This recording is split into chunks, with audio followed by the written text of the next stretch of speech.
गणेश जी विघ्न विनाशक व शीघ्र प्रसन्न होने वाले देवता हैं।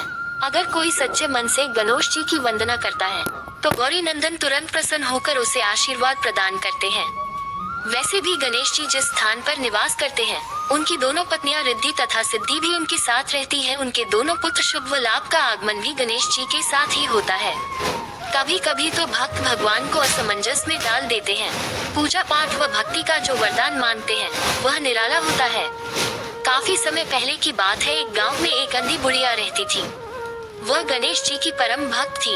आंखों से भले ही दिखाई नहीं देता था, परंतु वह सुबह शाम गणेश जी की बंदगी में मग्न रहती।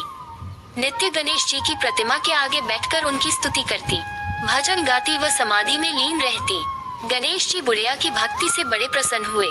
उन्होंने सोचा, ये बुढ़िया नित्य हमारा स्मरण करती है, परंतु बदले में कभी कुछ नहीं मांगती। भक्ति का फल तो उसे मिलना ही चाहिए। ऐसा सोचकर गणेश जी एक दिन बुढ़िया के सम्मुख प्रकट हुए तथा बोले, माई, तुम हमारी सच्ची भक्त हो। जिस श्रद्धा व विश्वास से हमारा स्मरण करती हो, हम उससे प्रसन्न हैं। अतः तुम जो वरदान चाहो हमसे मांग सकती हो। बुढ़िया बोली, प्रभु, मैं तो आपकी भक्ति प्रेम भाव से करती हूँ, मांगने का तो मैंने कभी सोचा ही नहीं, अतः मुझे कुछ नहीं चाहिए। गणेश जी पुनः बोले, हम वरदान देने के लिए आए हैं।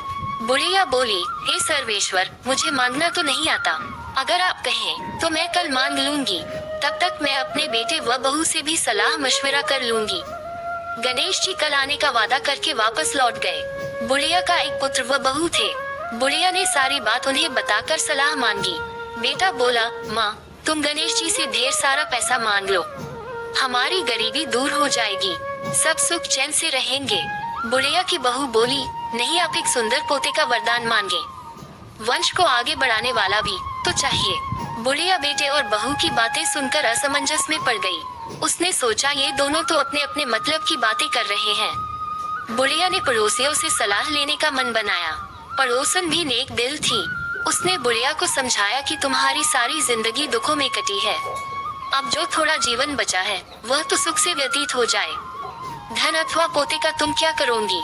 अगर तुम्हारी आंखें ही नहीं हैं, तो ये संसारिक वस्तुएं तुम्हारे लिए व्यर्थ हैं। अतः तुम अपने लिए दोनों आंखें मांग लो। बुढ़िया घर लौट आए। बुढ़िया और भी सोच में पड़ गई।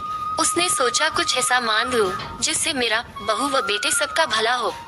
लेकिन ऐसा क्या हो सकता है? इसी उधेड़पुन में सारा दिन व्यतीत हो गया। बुढ़िया कभी कुछ मांगने का मन बनाती तो कभी कुछ, परंतु कुछ भी निर्धारित न कर सकी।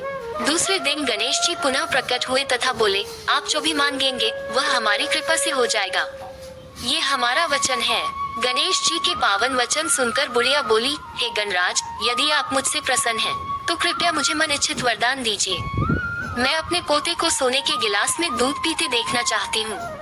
बुढ़िया की बातें सुनकर गणेश जी उसकी सादगी व सरलता पर मुस्कुरा दिए। बोले, तुमने तो मुझे ठग ही लिया है। मैंने तुम्हें एक वरदान मांगने के लिए बोला था, परंतु तुमने तो एक वरदान में ही सब कुछ मांग लिया।